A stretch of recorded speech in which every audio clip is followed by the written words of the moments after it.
Hello दोस्तों, आजकल हर किसी के पास ऑनलाइन पेमेंट करने की सुविधा है। हर कोई क्यूआर कोड स्कैन करके तुरंत पेमेंट कर देता है। आज के समय में कुल 35 करोड़ डिजिटल पेमेंट यूजर्स हैं। आज की इस वीडियो में हम बात करेंगे कि डिजिटल पेमेंट क्या होता है, कितने तरह का होता है, एडवांटेजेस क्या हैं और डिसएडवांटेजेस के भी बारे में बात करेंगे।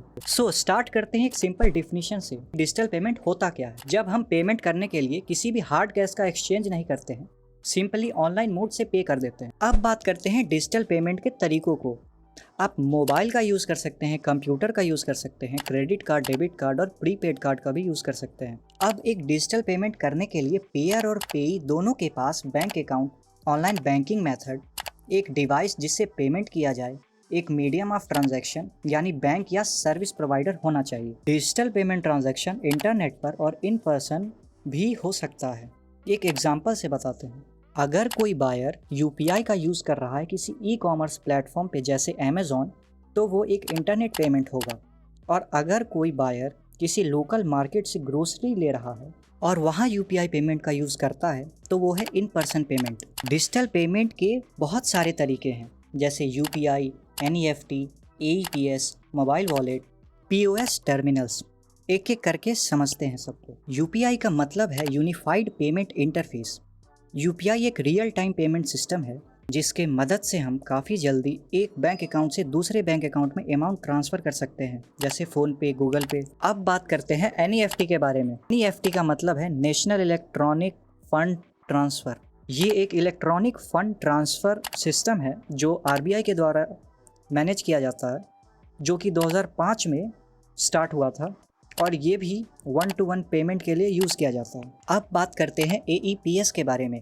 एईपीएस का मतलब है आधार इनेबल्ड पेमेंट सिस्टम। इसमें आधार ऑथेंटिकेशन का यूज़ होता है और इसका भी यूज़ करके आप पैसे विड्रॉ कर सकते हैं। अब बात करते हैं मोबाइल वॉलेट के बारे में। मोबाइल वॉलेट एक इलेक्ट्रॉनिक वॉलेट है जो आपका पेमेंट इन्फॉर्मेशन को मोबाइल में स्टोर करता है और आपके पेमेंट को और कन्वीनियंट बनाता है।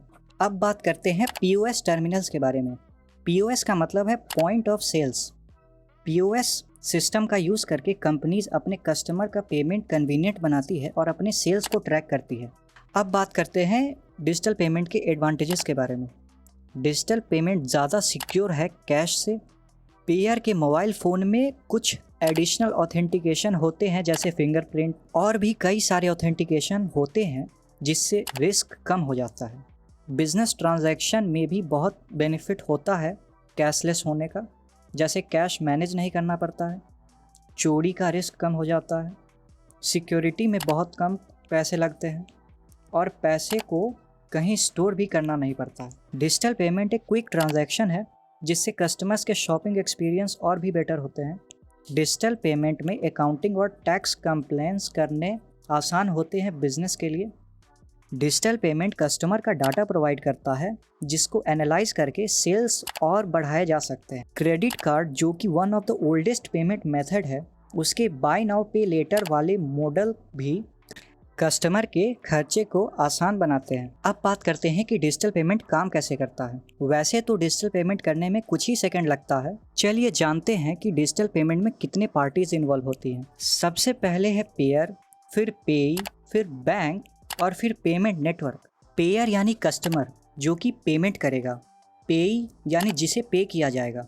जब पेयर पे करता है तब बैंक वो अमाउंट डेबिट करती है और पेई के बैंक में वो अमाउंट क्रेडिट होता है। इसलिए दोनों के पास एक बैंक अकाउंट और एक ऑनलाइन मेथड होना चाहिए डिजिटल पेमेंट करने के लिए। तो अब बात करते हैं डिसएडवांटेजेस के बारे में। तो पहला है टेक्निकल इशू, और डिजिटल पेमेंट भी सिक्योर नहीं है, तो security risk, limited consumer protection और फीस भी। तो ये हैं कुछ डिसएडवांटेजेस। हालांकि समय के साथ इसे और इम्प्रूव किया जाएगा और बेटर बनाया जाएगा ताकि और यूजर्स जुड़ सके। तो तक के लिए बाय, मिलते हैं नेक्स्ट वीडियो में।